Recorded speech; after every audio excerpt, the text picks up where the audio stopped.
Thank you, Deputy Speaker. World Refugee Week acts as a reminder to us all to stop and consider those that have had to flee their home country and to recognise the significant impact they have gone on to make in the many societies they have ultimately enhanced. It is also an opportunity for us to reflect on current commitments to refugees and asylum seekers and what we are doing well or otherwise, and on those who are currently literally stuck in an asylum-seeking system that can see their children go from toddlers to teenagers. Australia prides itself on a history of providing resettlement for refugees and others who are displaced through conflict, persecution and human rights abuses. The government's decision to end the abhorrent and destabilising system of temporary protection visas for some 19,000 refugees who arrived in Australia from 2012 is long overdue. 94% of those eligible have now submitted applications for permanency, and I call on the government to ensure the resolution of status visas are issued as quickly as possible.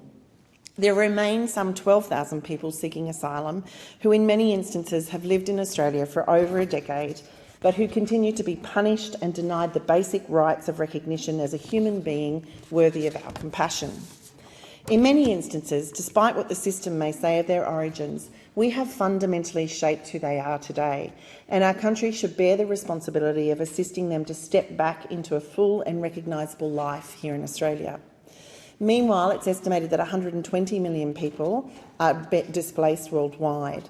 And while the Minister recently reported that we are on track to fill our quota for this year, Australians' humanitarian intake remains at a historic low of 13,750 places.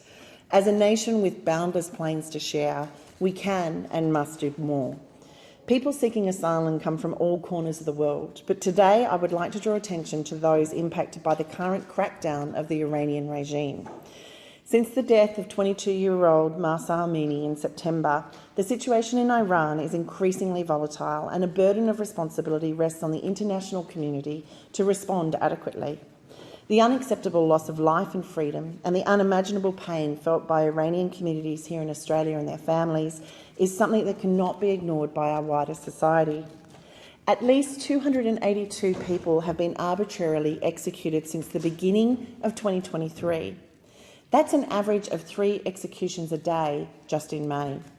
And at least 16 other protesters are in detention, accused of capital offences and at risk of the death penalty.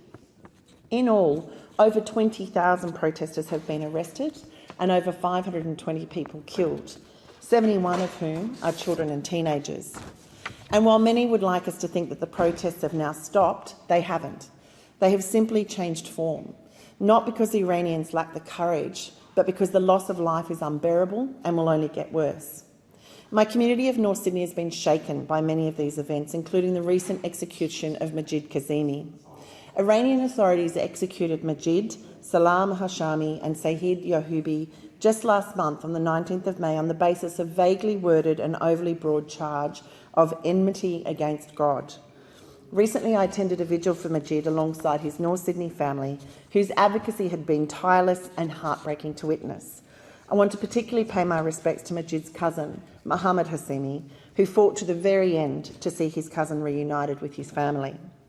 While Australians have responded to these atrocities with 3 packages of sanctions, have voted with 28 other countries to remove Iran from the UN Commission on the Status of Women, and have demanded an end to executions, I believe there is more we can do.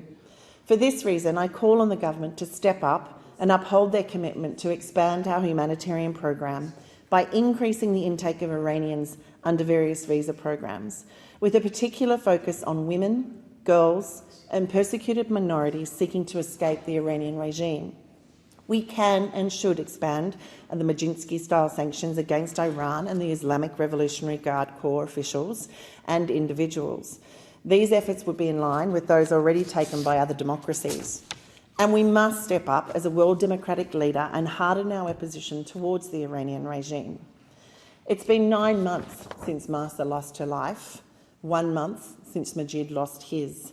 But still, the Iranian people stand and call for women, life and freedom. I'm committed to amplifying these calls wherever and whenever I can. Thank you. Thank you. I give